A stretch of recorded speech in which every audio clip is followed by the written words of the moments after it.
We left off 8:14, second paragraph.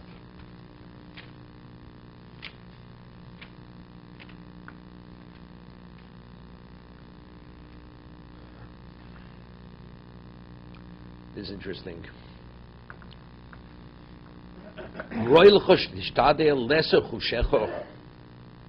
He says it's appropriate that you should take the initiative to restrain chushim, your senses. We have senses, to restrain them. And the movement of your limbs.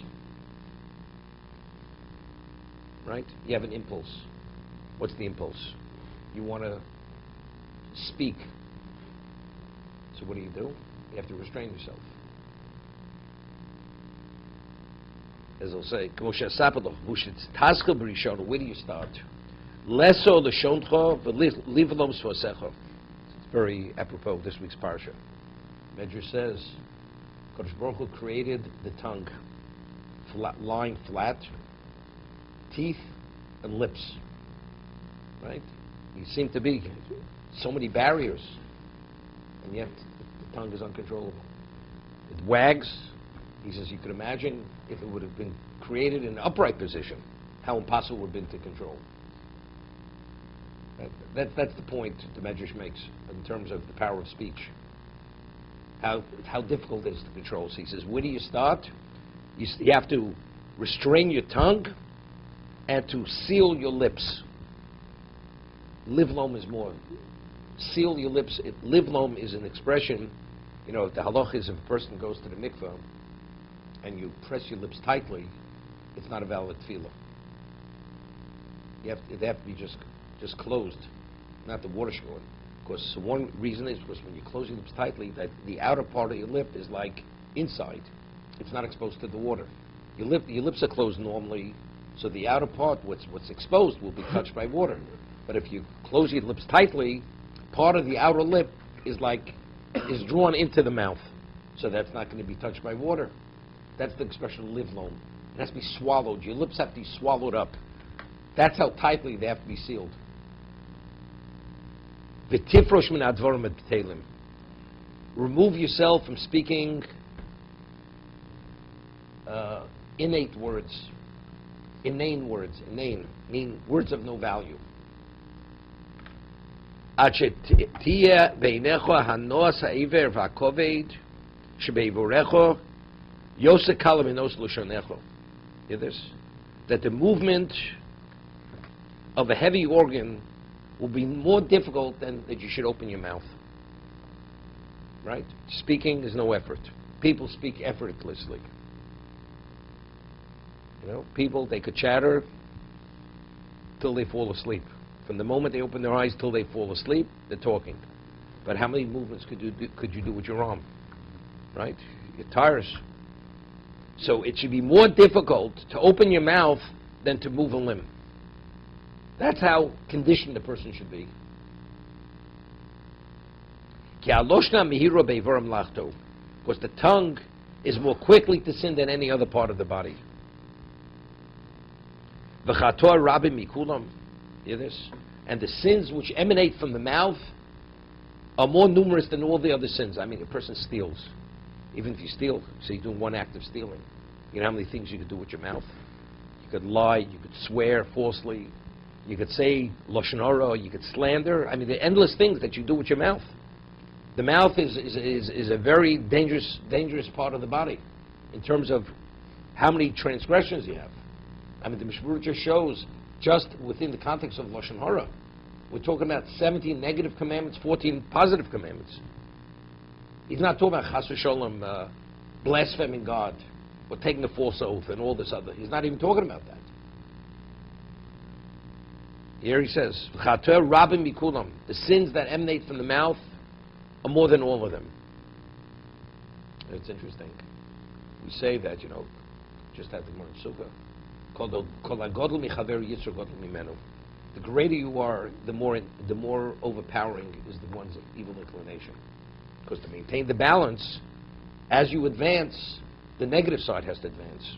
Otherwise, there's no balance. There's no choice. Person always has to be in a state of free choice, correct? So if a person advances spiritually, in the positive, the negative has to advance. Otherwise, there's no choice after a certain point. Now, what is the power of the mouth? You sing Hashem's praises. Talmud Torah keneged kulam. The mouth, in terms of its positive side, is keneged kulam, right? It's the equivalent of everything. So, as you have in the positive side keneged kulam, you have the negative side keneged kulam, right? Because otherwise, the balance is not there. There has to be a balance of the negative and the positive. So therefore, the mouth, more than any other part of the body, has to have a representation of both sides of the equation. See what I'm saying? Torah and Shira, Kriya Shema, whatever it is, declaring one's belief in God. Right? Ba'avur kalusa mihirus tunuosa. Why are the sins of the mouth more numerous? You know, Shlomo says in Mishlei, is marbe dvor marbechet. It's inevitable when you speak a lot, you're going to say something you shouldn't say. It's inevitable. It's like a person is probably would be he runs the marathon. It's inevitable he's going to have a sports injury. It's inevitable because the person is always running. You can't be cognizant of every step you take. You're going to have a sports injury. If you talk too much, more than you have to, it's inevitable you're going to say something that you shouldn't say. He says, Bavur kaluso mihirus tenuoso. He says, because of the easiness and the quickness of the movement of the mouth. Shashlomas masel nekalo. Vicholta ala tova rabali mitzua.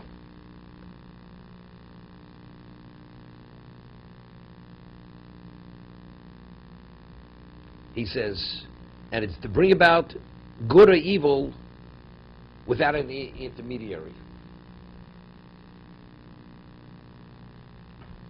Well, there are other parts of the body also you don't need an intermediary, right? Person goes and wants to strike another person, right? There's no intermediary. You have money, you want to give charity, you need the poor man. Well, here also you need it. Well, you always need something else. He says, based on this reality, you should subdue it and you should dominate it, the power of speech. And you should only permit yourself to speak only something that you must. It's a necessity. What is that? L'tzorach Torah or l'tzorach ulam. For Torah or something just for your function. And you should minimize the excess of speech to your best ability. If you could say something in a more concise way, you should say it more concise rather than in a more lengthy way. Maybe in that way you'll be protected or saved from its damage.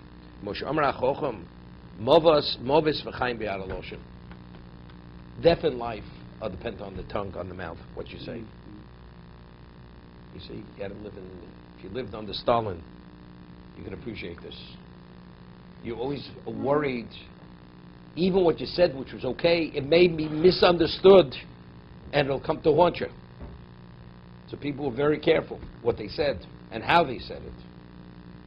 Right?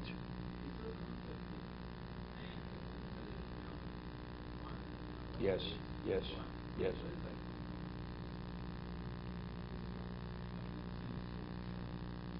Not sure. I've seen it brought in the name of the Chovos HaLevavos.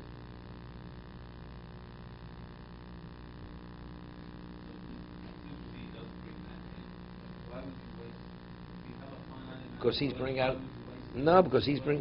a more important point. He's speaking about the negative aspect of speech. Even if you'd have limited, but a person doesn't think because it's something that by impulse he starts speaking immediately, and it's nearly impossible to control. To be continued.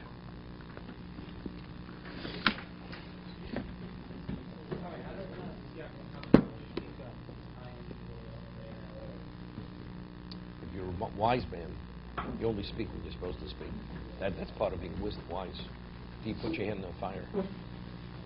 You don't put your hand in the fire. Because you understand fire down. So if you're wise, you understand you should be listening, not speaking. The key is not to speak. It's to listen, to learn. Is that your lifetime total amount of words? Or Lifetime. And you can run out early? Well, evidently, yeah, but relatively unlimited amount of words. See, most people don't live their full lifetimes. The amount of years a person initially is endowed with, you don't live that full lifetime. The person doesn't live that. So therefore, but the amount of words you have, the person's supposed to live 120 years. Passes away at 70. So he has a reserve of 120 years worth of words. So he has plenty extra.